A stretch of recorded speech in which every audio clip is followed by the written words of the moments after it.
Well, here we go. It's wide open. We got 1 day and 35 food plots. It's go time.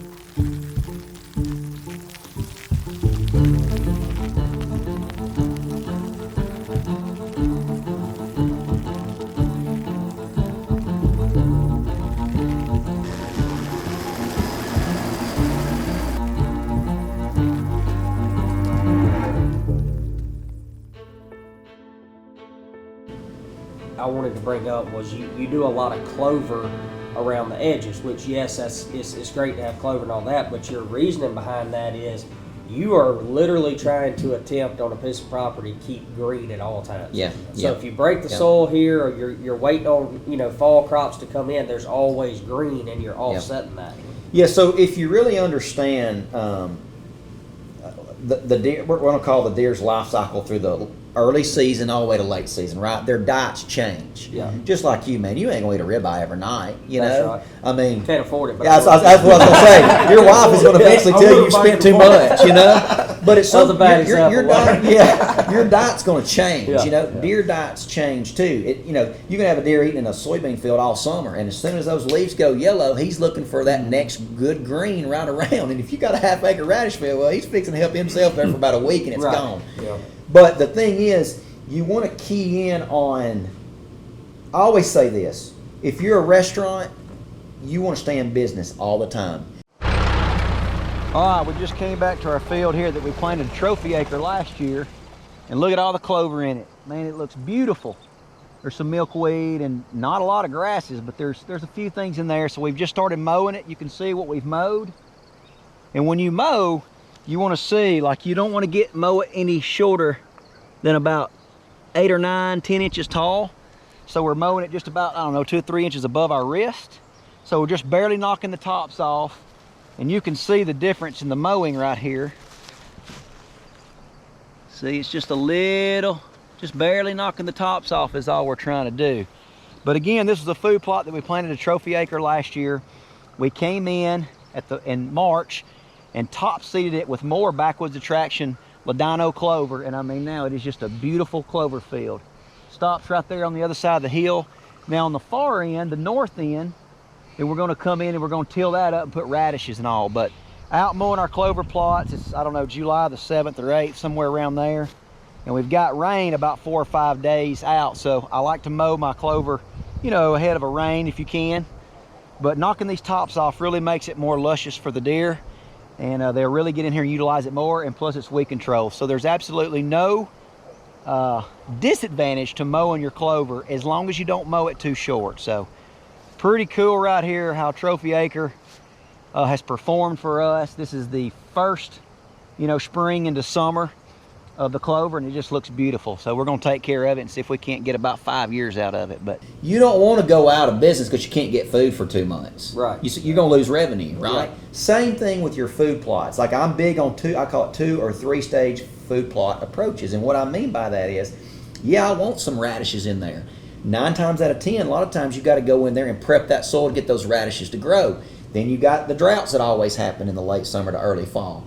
So guess what? I like Ladino clover around all my plots, or right there in the front of the blind, so that I'm still keeping deer coming to that smaller plot of that area, but I'm also going to feed them with those radishes and turnips as well. Turnips is a little bit later. It likes a frost before they really start to eat the turnips. But you don't want to close your field. I see it all the time. I mean, I go help a lot of friends and people with plots, and what I'll see is they go in there, and let's say this table is that food plot and it's 3 acres. Well, when they get ready to change it for the fall planting, it's all erased. Yeah. And guess what? It starts over. It's as bare as this table, depending upon what they plant and how much and when they get the rain. Yeah.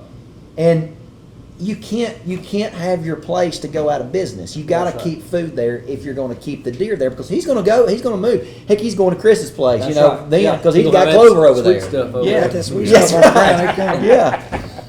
So that's what really try to understand what's going through the deer's appetite at the time and their biology of their body, and keep something there for the deer to feed on. Don't go out of business. Yeah. Keep that spot open so the deer can always come there and feed. Yeah. Because they're used to coming to there. That's just like that's where they want to be. yeah, just like if you go to the beach, every summer, well, you probably got 2 or 3 restaurants that you go every year when you go. You know what I'm saying? Mm-hmm. And all of a sudden, if you go the first year and it's out of business, and then you go the second year and it's out of business, well, you ain't going there no more. That's right. Same thing with a deer Yeah. when you erase that hole. What it looks like, looks really good. Back with a trash and clover here. It's its second year, really lush and thick. As you can see, get the sun behind me here. Looks really good, not many weeds in it. We're gonna go ahead and knock these tops off. This was another plot that we put to trophy acre, and then it had clover seeds in it. Then we top dressed in the frost seeding season, which is in February, March. We top dressed some Ladino clover over the top, and it really looks good. So we just got the plot here mowed. Looks good, just barely knocked the tops off. Missed a spot right there, we'll come back and hit. But I want to show you why I love clover. One of the reasons that people overlook. So when you plant your fall food plots in the late part of the summer, a lot of times if you don't get a rain, those fall food plots don't turn out the best. But clover holds so much moisture in here. I want you to look at these tractor tires. Now it's about 10 o'clock and it's about 90 degrees. And these tractor tires are just wet. So that's the reason why you want to keep your clover fairly lengthy. Don't cut it any lower than 8, 9, 10 inches tall or so. But the amount of moisture that this clover holds underneath there at the ground level is just amazing. So a lot of advantages to clover. High in protein. You don't have to work the plot every year. You just keep it mowed, and there's just so many advantages. And then, like I said, obviously, if you get a drought in the late part of summer, when you go into the fall, well, if you've got a well-established clover plot, then you've got something to hunt over that the deer are really going to be coming to. And if there is a drought and your other seeds didn't do as well, your fall food plot seeds, and the clover even stands out that much more. But just so many advantages to clover. And if you don't plant it on your property, you should really think about it. When we came in, and this is going into my 3rd year of having this property, one of the first things we did was get about 6 to 7 nice clover plots established. And the blends that Backwood Attraction make and their clover is just simply amazing. We've been very impressed with how well it's worked for us. But show you a pretty cool setup right here. We got a water holding tank, holds about 250 gallons. You can pick them up for about 40, 50 bucks. Got the spray rig on the 4-wheeler, homemade boom that I built that does really good. And then we got a sump pump down in the water holding tank. We run some cables here to our battery on our truck. We in the money. We out here spraying food plots, actually spraying about 6-acre corn plots right now. So, hey, you can get her done with just a few little things. Better turn the water off here. Pretty cool little setup though. Works great. Great. So I called Blair. I was like, gosh, man, I'm so sick. It was looking so good. Now it's gone. And he's like, Cody, I hate to tell you this. That's a huge misconception on clover fields. A lot of people pick the smallest field and they want to make a clover field, which they got extreme browsing pressure. Yeah. So to key in on it real quick, Ladino was that particular blend that he was planting. A couple blends, but Ladino was the big crop. It was Clover Deluxe with it's a perennial clover. Any perennial clover basically. So it's slow to grow. Deer grab things and pull. They don't really bite through, and that's a conception that we want to put out there. And hopefully everybody understands more about it. So when Ladino grows the root, a lot of perennial clovers grow the root first before they grow the plant. Okay, so when it pops out of the ground, now the root's trying to grow deep. Okay, well, if you don't believe me, try it. Go plant it. Walk out there, 3 or 4 weeks later, grab one and barely pull it, and you'll uproot the whole plant. That's why you've got to put a nurse crop with it, something to kind of hide it, because that root's got to get established, or else a deer's going to go in there and grab it and pull up, and then the plant's gone. So that's what, in a smaller field, that's what can happen to clover, if you don't plant something with it to kind of hide it. That's right. Blair said you'd have done way better. Take your 6-acre plot. It's going to cost you more up front. Get the clover established there. Mm-hmm. So once you get it established, now that's 6 acres you're not having to spend money on each year, and that the browsing pressure it can withhold. So it was a lesson learned on my end. But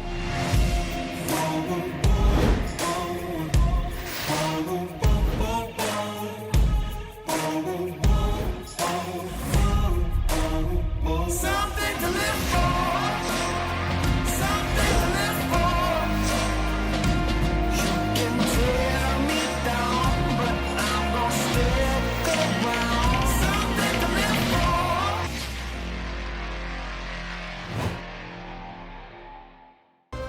for. To learn more and see additional content, make sure you follow Backwoods Premium Wildlife Products social media pages. And don't forget to subscribe to the YouTube channel.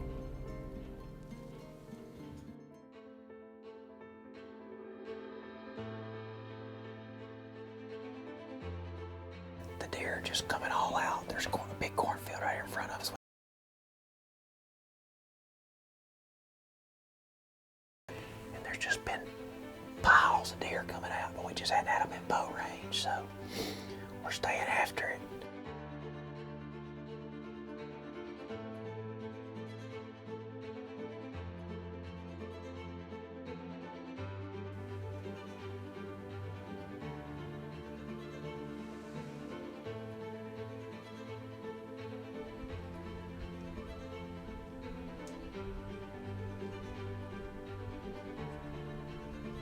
Now, we are all set up. Cocked crossbow will be ready, but today is the last day of muzzleloader season here in Illinois. And we've got a couple of deer that we're looking for at 3. There's also a big deer that I shot back in November. And I can't believe it, but he's still alive, so I don't know if we'll see him or not, but both these deer are utilizing this plot and that plot right over there where we shot the big 8 earlier in the year. So we got a backward attraction clover field here. We got a backward attraction field right here that's full of radishes and rape. So we should be in the chips this evening if they move. But just started a minute ago, started to see does out on the other side. There's a big cornfield over there that I asked the farmer not to cut or till it under after he cut it. I asked the farmer not to till it under after he harvested the corn. So there's a lot of deer been using that cornfield right there.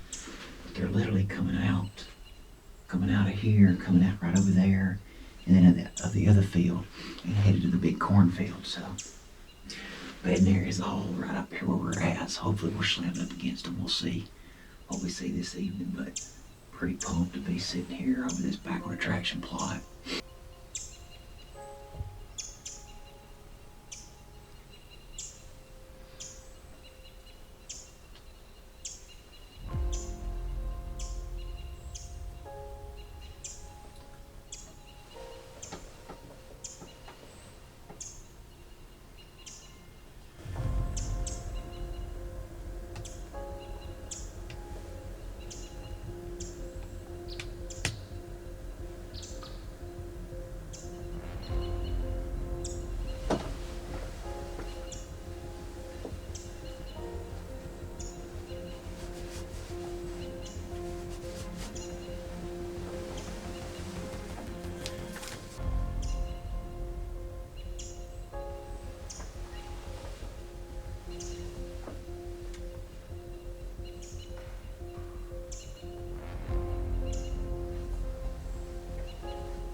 just hit him just a touch too low.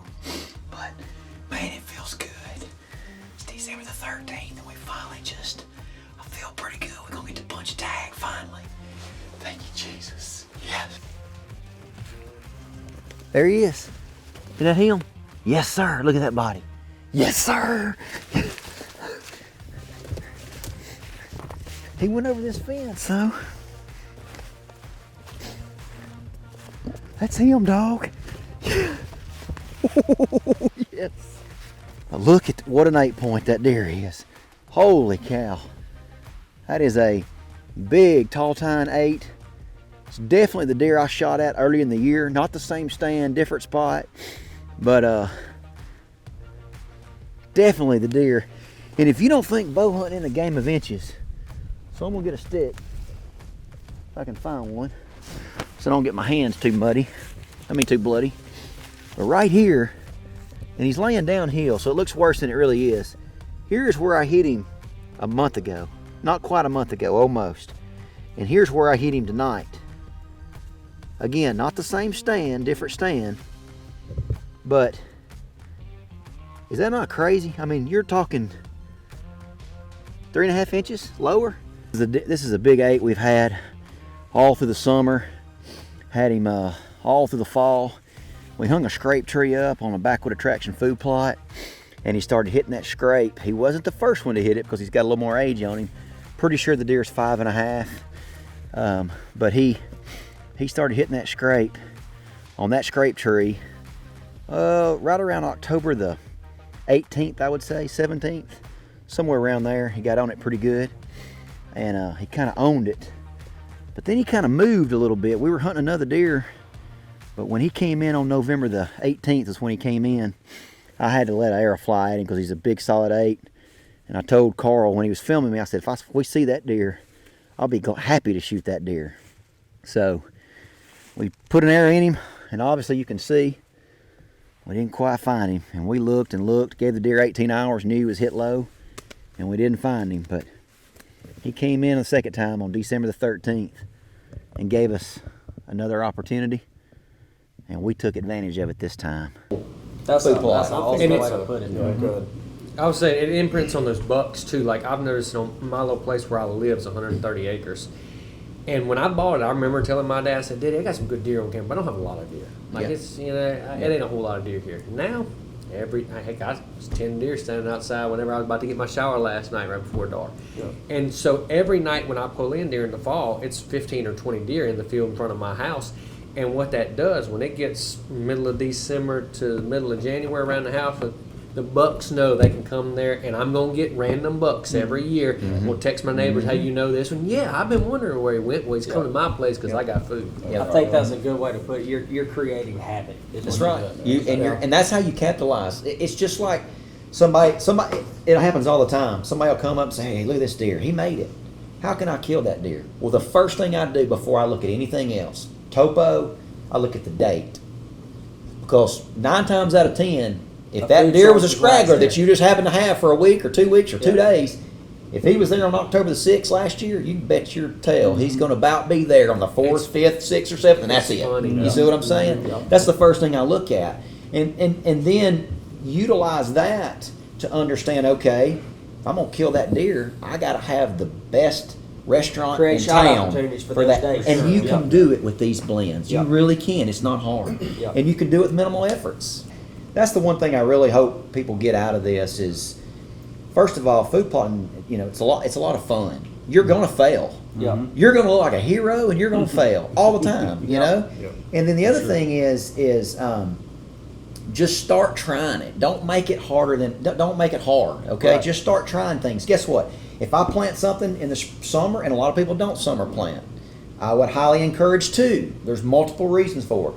But if it's budgeting, let me say this. If it's for laziness, I don't have an excuse for you, Right. If it's budgeting, I get it, okay? If you can't plant a summer crop because it's budgeting, I totally get it. There's still ways that you can, implement that fall food plot. But more times than not, that fall plot is going to be a lot better when that summer plot. And, Yeah. and you're going to have a lot more success with your deer herd when you're doing 2 different plots. And, Yeah. and the whole goal is not just to draw a deer in, although that's the ultimate goal. It's to make your whole property better. Yep. I always say this: a great piece of hunting or a great track of hunt is a lot better than a punch tag. Yep. You know what I mean? Yeah, sure. No doubt. And food plots and planting and feeding as well. You know, all that helps you accomplish that. Yep.